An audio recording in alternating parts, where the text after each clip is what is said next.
Hi dear student, आपका AB coaching classes में स्वागत है। आज हम लोग पढ़ेंगे पाठ 8 त्रिकोणमिति का परिचय। पाठ 8 स्टार्ट करने का हमारा मकसद है कि हम सबसे पहले जहां से हमें ज़्यादा नंबर से क्वेश्चन पुटअप होते हों पहले हम उसको देखें। इसलिए हम आज सबसे पहले अपना पहला वीडियो बनाने जा रहे हैं पाठ 8 का, जिसका नाम है त्रिकोणमिति का परिचय। पहले हम ये समझ लें कि त्रिकोणमिति मतलब आखिर होता क्या है। त्रिकोणमिति मतलब होता है त्रिभुज की भुजाओं को मापना। अर्थात जब हमें किसी त्रिभुज के कोई दो साइड दिए हों, अर्थात दो भुजाएं दी हों, तो हम उससे कैसी तीसरी भुजा को मापेंगे, इसके बारे में हमें इस चैप्टर में पढ़ना है। तो चैप्टर पढ़ने से पहले हम इसके कुछ बेसिक फार्मूले देख लेते हैं। जैसे कि यहाँ पे हमने एक फार्मूला आपके लिए क्रिएट किया है, बनाया है, LAL अर्थात लाल बटे कक्का। यहाँ से जो पहला हमारा शुरू वाला दिख रहा है L/K, यहाँ ये हमें बताएगा साइन के बारे में। A/K ये हमें बताएगा कॉस के बारे में, और L/A ये हमें बताएगा टैन के बारे में। अगर हम इसी को रिवर्स कर दें अर्थात उल्टा कर दें तो हमें साइन का उल्टा पता है कोसेक होता है, कॉस का उल्टा सेक होता है, और टैन का उल्टा काट होता है। उन तीनों के भी बारे में हमें जानकारियां मिल जाएंगी। तो यहाँ से हम पहला देखते हैं साइन थीटा। तो साइन थीटा का क्या था, L/K। अब अर्थात ये L मान्य होता क्या है, L मान्य होता है लंब और K मान्य होता है कर्ण। इसको हम इस प्रकार समझेंगे। दूसरा हमारा है कॉस थीटा। कॉस थीटा बराबर A/K। A मतलब हो गया आधार और K मतलब हो गया कर्ण। तीसरा हमारा है टैन थीटा। टैन थीटा बराबर हमारा क्या था, L/A। L मतलब हो गया लंब और A मतलब हो गया आधार। तो यहाँ से हमारे तीन फार्मूले तैयार हैं। आगे हम देखते हैं, इसमें जो अगला फार्मूला हमें यूज होगा वो हमें यूज होगा पाइथागोरस का थ्योरम, जिसको हम लोग क्लास 9 में पढ़ चुके हैं। इससे पहले अगर हम बात करें कर्ण वर्ग, तो कर्ण वर्ग का फार्मूला होता है लंब वर्ग प्लस आधार वर्ग। और अगर हम आधार की बात करें तो आधार वर्ग बराबर होता है कर्ण वर्ग माइनस लंब वर्ग। और अगर हम तीसरे फार्मूले की बात करें तो लंब वर्ग बराबर होता है कर्ण वर्ग माइनस आधार वर्ग। इसको हम फिगर से समझते हैं। ये जो एकदम से नीचे दिया गया है, अर्थात ये जो एकदम नीचे लाइन जो है, इसको हम लोग समझेंगे आधार। ये वाला होगा लंब और ये वाला होगा कर्ण। ये जब हम बात करेंगे थीटा का तब ये तीनों चीज़ें हमारी होंगी, नहीं तो आपस में हमारा ये जो लंब होगा वो आधार में कन्वर्ट हो जाएगा और आधार कन्वर्ट होगा लंब में। कैसे लंब होगा, अगर हमें कोण ए के बजाय अगर हमसे कोण सी पूछेगा तो कोण सी, यहाँ पे जो हमारा ए बी आधार हो रहा है सी के रिस्पेक्ट में, ये हमारा हो जाएगा लंब, और जो लंब था वो हो जाएगा आधार। बाकी इसमें और कोई चेंजिंग नहीं होता है। तो जब जब हमसे कोण ए के बारे में पूछेगा अर्थात यहाँ के बारे में पूछेगा, तब तब हमारा सेम टू सेम ऐसे होगा जैसे यहाँ पे लिखा हुआ है। लेकिन जब जब ये बात करेगा ऊपर वाले साइड की अर्थात सी वाले एंगल की, तब हमारा ये जो आधार है ये हो जाएगा लंब, और जो हमारा लंब है वो हो जाएगा आधार। तो हम चलते हैं एक्सरसाइज 8.1 का। सबसे पहले हम देखेंगे क्वेश्चन नंबर 2। इसलिए इसको देखते हैं क्योंकि इसका पहले फिगर बना के दिया गया है, जिसको थोड़ा समझने में हम लोगों को ज़्यादा आसानी होगी। यहाँ पे दिया गया आकृत 8.13 में tan p minus cot r का हमें निकालना है मान। 8.13 ये फिगर हमारा बना के दिया हुआ है। अगर हम बात करें तो tan p minus cot r हमें फाइंड आउट करना है। तो यहाँ पे हमने फिगर जैसे वहाँ पे दिया गया था बना लिया। ये जो हमारा 12 दिया गया ये हमारा क्या होगा, लंब, और ये हमारा दिया गया है कर्ण। तो सबसे पहले हमें जो भुजा नहीं फाइंड आउट होगी, पहले उस भुजा को हम लोग ज्ञात करेंगे। वो भुजा ज्ञात होने के बाद सवाल में हमसे जो जो पूछा गया है उसके बारे में हम बाद में डिस्कस करेंगे। तो सबसे पहले हमको पता नहीं QR माने क्या नहीं पता है, आधार। तो QR जो होगा हमारा आधार वर्ग बराबर, हम लोगों ने फार्मूला पढ़ा है कर्ण वर्ग माइनस लंब वर्ग।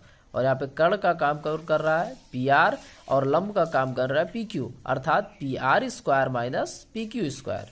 PR हमारा दिया गया 13 अर्थात 13 का स्क्वायर, माइनस PQ हमारा दिया गया 12 अर्थात 12 का स्क्वायर। 13 का स्क्वायर हमारा होता है 169 और 12 का होता है 144।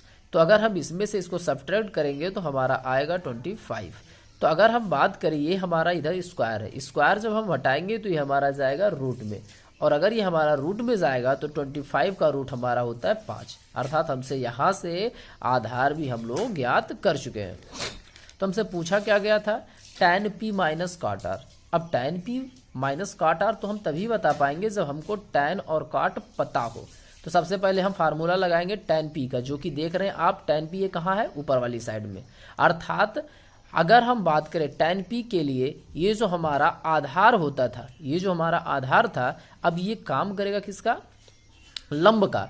और ये जो हमारा लंब होता है ये काम करेगा आधार का। कर्ण में कोई भी अंतर नहीं होगा। तो tan p का फार्मूला अगर हम बात करें tan थीटा का होता क्या है, लंब बटा आधार। अब अगर हम बात करें तो यहाँ से लंब का काम कौन करेगा, QR। और अगर हम आधार की बात करें तो कौन काम करेगा, PQ। QR वाली वैल्यू हमने अभी भी फाइंड आउट किया है, 5 आया था। और अगर हम PR की बात करें तो PR हमारा आया था कितना, ये शुरू में दिया ही था 12, अर्थात हो गया हमारा 5/12। चलिए देखते हैं cot r के बारे में बात करते हैं। cot r, cot होता है tan का उल्टा, अर्थात अगर हमारा tan का फार्मूला था लंब बटा आधार, तो cot का हो जाएगा आधार बटा लंब। अब आधार हमारा है QR और लंब हमारा है PQ, अर्थात QR हमको दिया गया था 5 और PQ हमारा था 12। तो यहाँ से हमें फाइंड क्या करना था, tan p minus cot r। अब अगर हम tan की बात करें तो tan p हमको पता था, हमने जो निकाला है 5/12। और अगर हम cot r की बात करें तो ये भी हमारा आया था 5/12 ही। ऐसे कंडीशन में अगर हम उसी नंबर को सब्ट्रैक्ट करेंगे तो हमारा आंसर क्या आएगा, 0। चलिए हम देखते हैं क्वेश्चन नंबर 2। यहाँ पे हमारा दिया क्या गया है, क्वेश्चन नंबर 1, 2 तो हम लोग पहले ही देख चुके। इसमें दिया गया है त्रिभुज ABC में जिसका कोण भी समकोण है, अर्थात B एंगल हमारा वहाँ होगा जहाँ 90 डिग्री बनेगा। AB हमको दिया गया 24, BC हमको दिया गया 7 और हमें निकालना इनका मान। तो चलिए देखते हैं। हमने पहले के लिए एक फिगर बनाया, फिगर में हमको एक चीज़ मेंशन कर दिया था कि जो हमारा एंगल B होगा वो होगा समकोण, समकोण अर्थात 90 डिग्री। तो हमारा 90 डिग्री यहाँ बन रहा है, इसलिए हमने B को यहाँ रख दिया। A और C के लिए आप स्वतंत्र हैं, A आपका मन करे तो यहाँ भी लिख सकते हैं, A आपका मन करे यहाँ भी लिख सकते हैं। मतलब A और C को आपस में आप चेंज कर सकते हैं, लेकिन B को नहीं। क्यों, क्योंकि B को बताया गया है कि B ही समकोण है। यहाँ पे हमको दिया गया है इस सवाल में AB बराबर 24 और BC बराबर दिया गया 7। तो सबसे पहले हमें पता क्या नहीं है, AC। तो जो हमको पता नहीं है सबसे पहले हम उसको फाइंड करेंगे, उसके बाद हम देखेंगे हमारे क्वेश्चन में हमसे पूछा क्या गया है। तो हमारा AC की अगर हम बात करें, अर्थात AC हमारा काम किसका कर रहा है, कर्ण का। तो कर्ण वर्ग बराबर होगा लंब वर्ग धन आधार वर्ग या आधार वर्ग धन लंब वर्ग, क्योंकि प्लस में आगे पीछे लिखने में हमें कोई दिक्कत नहीं होता है। तो यहाँ से हमारा AB स्क्वायर, AB की वैल्यू दी गई है 24 और BC की वैल्यू दी गई है 7। 24 का स्क्वायर हमारा होता है 576 और 7 का स्क्वायर होता है 49। अगर हम दोनों को ऐड करेंगे तो 625, जो कि हमारा क्या था, AC स्क्वायर बराबर। तो AC बराबर क्या होगा, स्क्वायर हटेगा तो ये आएगा रूट में, और 625 रूट होता है 25 का। चलिए इतना हमें पता हो गया। अब यहाँ से हमें फाइंड आउट क्या करना था, sign A cos A sign C cos सी। तो चलिए बारी बारी से इसको हम निकालते हैं। साइन ए का हमने फार्मूला पढ़ा है लंब बटा कर्ण। तो लंब हमारा कौन है, BC, और कर्ण हमारा कौन है, AC। तो BC हमारा दिया गया 7 और AC अभी अभी हमने निकाला है 25। तो 7/25 हमारा हो गया आंसर। अगर ये हम कॉस ए की बात करें तो फार्मूला होता है आधार बटा कर्ण, अर्थात आधार हमारा है 24 और कर्ण हमने निकाला ही था कितना, 25। तो अर्थात 24/25। अगर हम यहाँ बात करें साइन सी, देखिए फिर यहाँ से चेंज हो गया, साइन सी माने इस एंगल की इस बार बात कर रहा है। तो इस एंगल के रिस्पेक्ट में जो इसके जस्ट सामने होगा ये हमारा काम करेगा किसका, लंब का। और ये जो हमारा लंब था ये काम किसका करेगा, आधार का। तो चलिए साइन सी का फार्मूला होता है लंब बटा कर्ण, अर्थात लंब का काम कर कौन रहा है, AB, और कर्ण का काम कौन करेगा, AC। तो अगर हम बात करें तो हमारा AB कितना दिया गया है 24 और AC हमारा दिया गया है जो कि हमने निकाला था 25। तो ये हमारा हो गया साइन C। आगे अगर हम बात करें, इसमें हमसे पूछा गया कॉस C के बारे में। तो cos c की अगर हम बात करें तो फार्मूला होता है आधार बटा कर्ण, लेकिन यहाँ पर भी c की ही बात की गई है, इसलिए अगर हम बात करें तो आधार का काम करेगा BC और कर्ण का काम कौन करेगा, AC। तो BC हमारा है 7 और AC हमारा है 25, तो 7/25। चलिए हम क्वेश्चन नंबर 3 देखते हैं। क्वेश्चन नंबर 3 हमको दिया गया है, यदि साइन A बराबर 3/4 तो cos A और tan A का मान परिकलित कीजिए। परिकलित माने होता है ज्ञात कीजिए। चलिए हम देखते हैं तीसरा क्वेश्चन। तीसरे के लिए हमने फिगर बनाया। तीसरे के लिए हमारा दिया गया था साइन A वाली जो वैल्यू थी, साइन A का वैल्यू दिया गया 3/4, माने साइन A का अर्थात साइन थीटा का फार्मूला हमने आपको क्या बताया था, लंब बटा कर्ण। मतलब जो ऊपर दिया गया है ये काम करेगा लंब का और जो नीचे दिया गया वो काम करेगा कर्ण का। तो हमें जो भी फाइंड आउट करना है उससे पहले हमें इस त्रिभुज का जो भी साइड अर्थात जो भी भुजा नहीं पता होगी पहले उसको ज्ञात करेंगे, फिर हम सवाल सॉल्व करेंगे। ये सबसे महत्वपूर्ण बात है, इसको आप हमेशा ध्यान रखेंगे कि पहले त्रिभुज में जो भुजा हमको नहीं पता होगी पहले हम उसको निकालेंगे, फिर हमसे जो भी पूछा गया होगा उसको ज्ञात करेंगे।